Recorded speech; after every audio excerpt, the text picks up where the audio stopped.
Revenge films. My name is Ashley. It's been a couple of years since I got married to my husband, Michael, and we also had 2 children and a dog. We were able to purchase our dream home, and I was living happily with my beautiful family. One day, I was caught up in the most ridiculous, stupid scam, and this is a story from that time.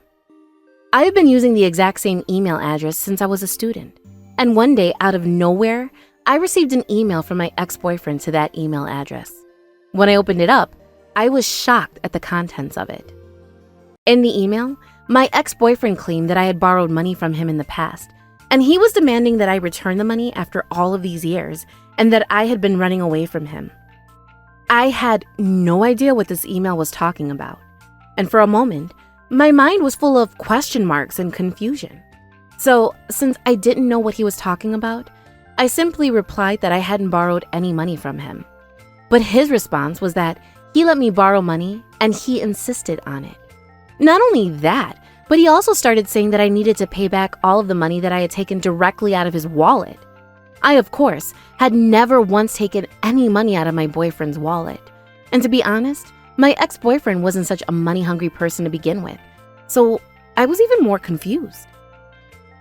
That's when I decided to send an email to confirm whether it was actually him or not. But the response that I received was that he had proof that I had stolen the money from him, as well as records of the money that he loaned to me. He started saying that he wouldn't mind going to the police and turning me in, and he started to threaten me, and that was when my suspicions reached the maximum point. And that's why I replied to just send me the details and to send me his bank account information as well. But then, when he sent me the documents, it said $30,000, and the bank account that was sent over was in fact under my ex-boyfriend's name. But I still found the situation to be way too suspicious, and I could only think that my ex-boyfriend's personal information and identity had been stolen, and that this was all part of a scam. That's why I went to the police and I informed them of this entire interaction. The reason why I didn't call him directly was because he was my ex-boyfriend, after all, from many years ago, and I didn't want to be in touch with him. My ex-boyfriend from that, named Jonathan, was a pretty good-looking guy, and he was popular. He had really high communication skills, and he had held a high education level as well as a high-paying salary and a good job. I know that a lot of women around him were also after him. And on top of that, he himself knew very well that he was popular, and in the end, he was cheating on me with another woman, and that's why we broke up. He really hurt me, and that's why I didn't want to get in touch with him whatsoever at this point. But he was also very generous with his money, so that's why I was even more confused why he would hold this over me after all of these years. I debated whether to talk to my husband about it or not, but I also didn't want my husband to think that I was still in touch with my ex-boyfriend and to misunderstand the situation, so I decided not to say anything and to simply wait until I heard back from the police.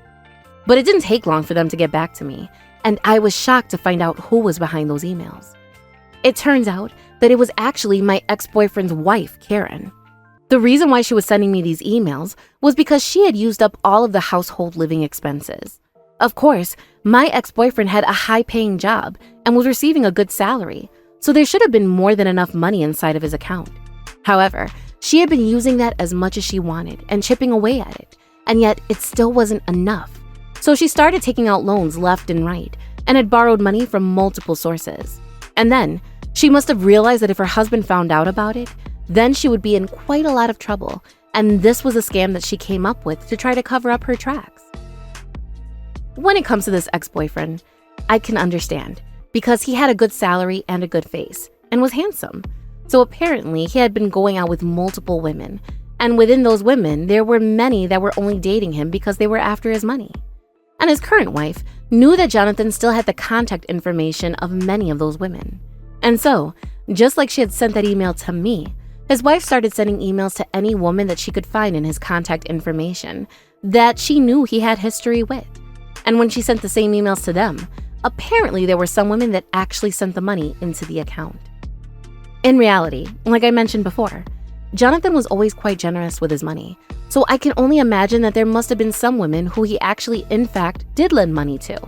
And then, When his wife got a taste of women who actually did send money into the account, she started contacting more women, one after another, to try to collect as much money as she could. But given that we were adults and everybody had their own lives now, after breaking up with Jonathan, many people were already married or already engaged.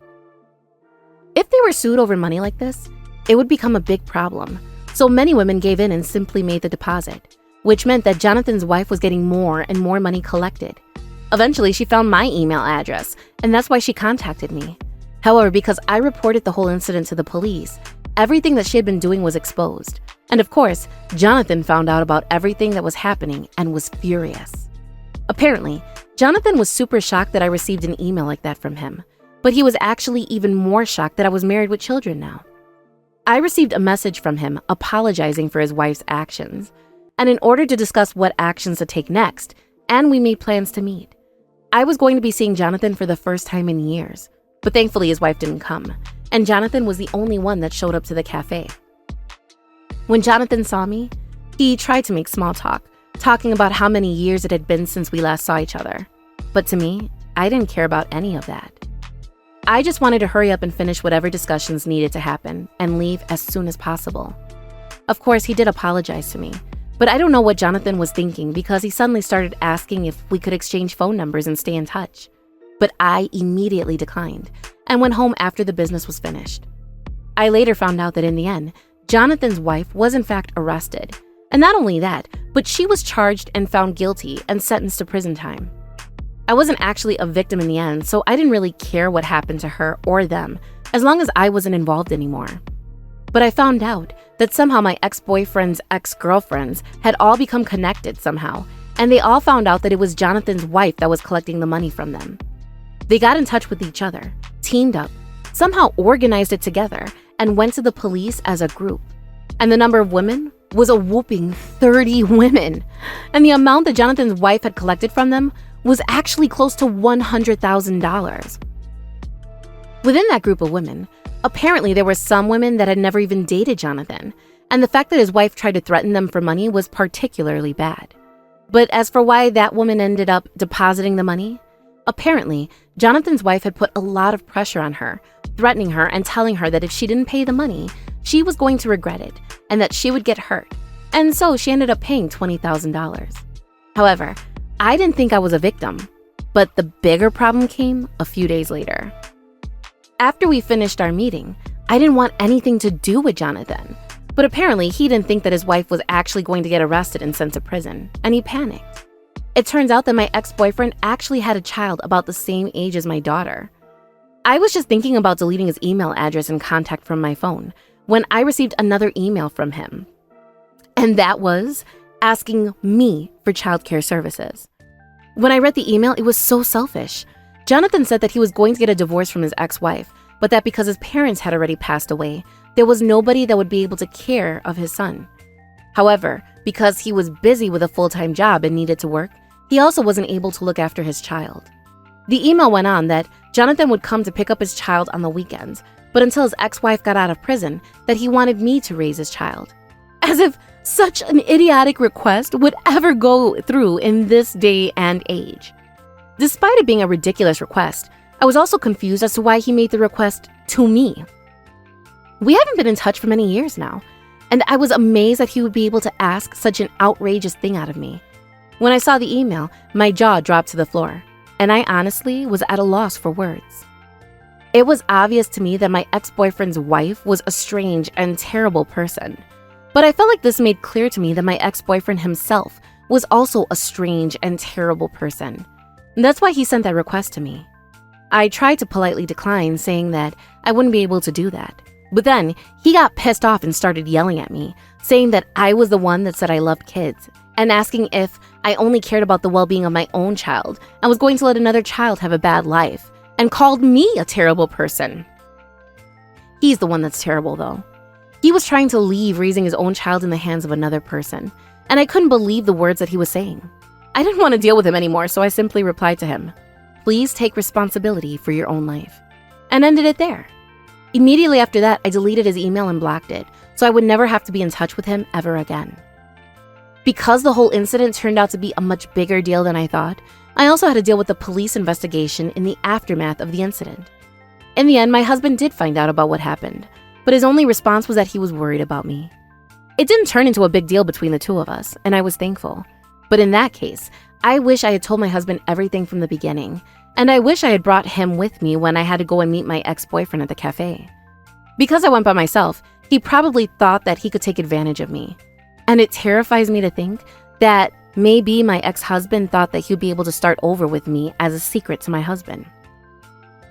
After dating so many women until now, and also having all of the contact information for those women despite getting married, I could totally see him being like that.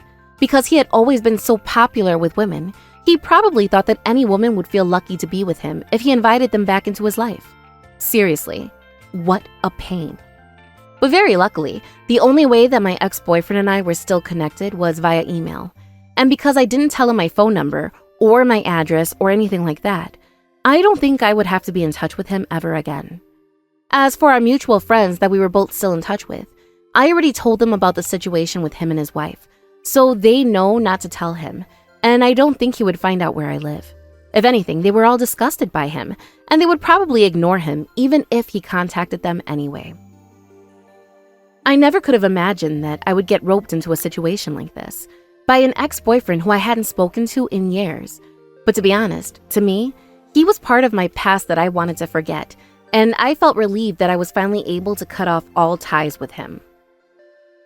After the whole incident, I heard a rumor from one of our mutual friends that Jonathan did get a divorce from his wife.